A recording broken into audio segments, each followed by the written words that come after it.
America అధ్యక్షుడిగా రెండోసారి అధికారం చేపట్టిన తర్వాత అడ్డగోలు నిర్ణయాలతో డొనాల్డ్ ట్రంప్ పై స్వదేశంలోనే కాదు ప్రపంచ దేశాల ప్రజలు నిరసనలు వ్యక్తం చేస్తున్నారు. మీకు సింపుల్ గా అర్థమయ్యేలా ఒక చిన్న కథ రూపంలో చెప్తాను. ఒక ఊరిలో ధనవంతుడైన వ్యక్తి దగ్గర ఆ ఊరిలోని ప్రజలు తమ డబ్బును భద్రంగా మరియు పెట్టుబడిగా పెడతారు. కొన్ని సంవత్సరాల తర్వాత ఈ పెట్టుబడి అందరికీ ప్రయోజనం కలుగుతుంది. కానీ ఒకానొక సమయంలో ఆ ధనవంతుడికి సమస్యలు ఏర్పడడంతో ఆ ఊరి ప్రజలు తమ డబ్బును తిరిగి ఇవ్వమని అడుగుతారు. అప్పుడు ఆ ధనవంతుడు ఒకేసారి అందరికి ఇవ్వలేకపోతాడు. ఇటువంటి సమస్య ట్రంప్ కు ఎదురవుతుంది. IMF యొక్క తాజా నివేదికలో అమెరికా యొక్క $36 ట్రిలియన్ అప్పు అదుపు తప్పిందని పేర్కొంది. అమెరికా మొత్తం అప్పు ఐరోపా, ఆఫ్రికా, దక్షిణ అమెరికా మొత్తం GDP కంటే ఎక్కువ. ఈ అప్పు మొత్తాన్ని అమెరికా జనాభాతో లెక్కిస్తే ప్రతి అమెరికన్ వ్యక్తిపై $1,00,000 అప్పు ఉంది.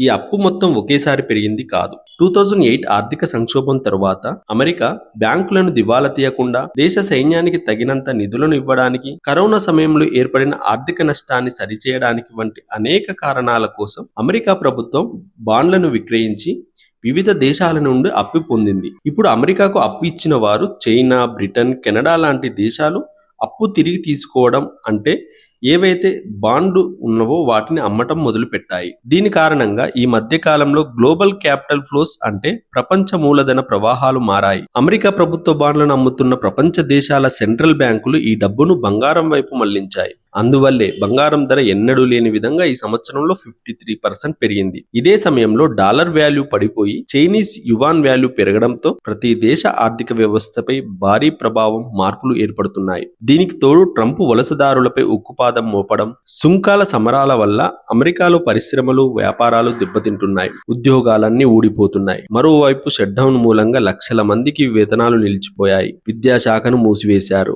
శాంతి భద్రతల పేరుతో రాష్ట్రాల్లో ఫెడరల్ మిలిటరీ జోక్యానికి నారుపోస్తూ ప్రజాస్వామ్య వాతావరణాన్ని భంగం కలిగిస్తున్నారు. అత్యంత శక్తివంతమైన అధ్యక్ష పదవిని పిచ్చివాడి చేతిలో రాయి అన్నట్లు ఆ దేశ ప్రజలే కాదు యావత్ ప్రపంచం ఈసడించుకుంటుంది. మూడీస్ సంస్థ విశ్లేషణ ప్రకారం అమెరికన్ సమాజంలో ఆర్థిక అసమానతలు పెరిగిపోయాయి. 4.5 దశాబ్దాల్లో అవి ఎన్నడూ లేనంతగా గరిష్ట స్థాయికి చేరాయి. ఈ విషయాలన్నీ ట్రంప్ గారికి ఎప్పుడు అర్థమవుతాయన్నదే అంతుపట్టని ప్రశ్న.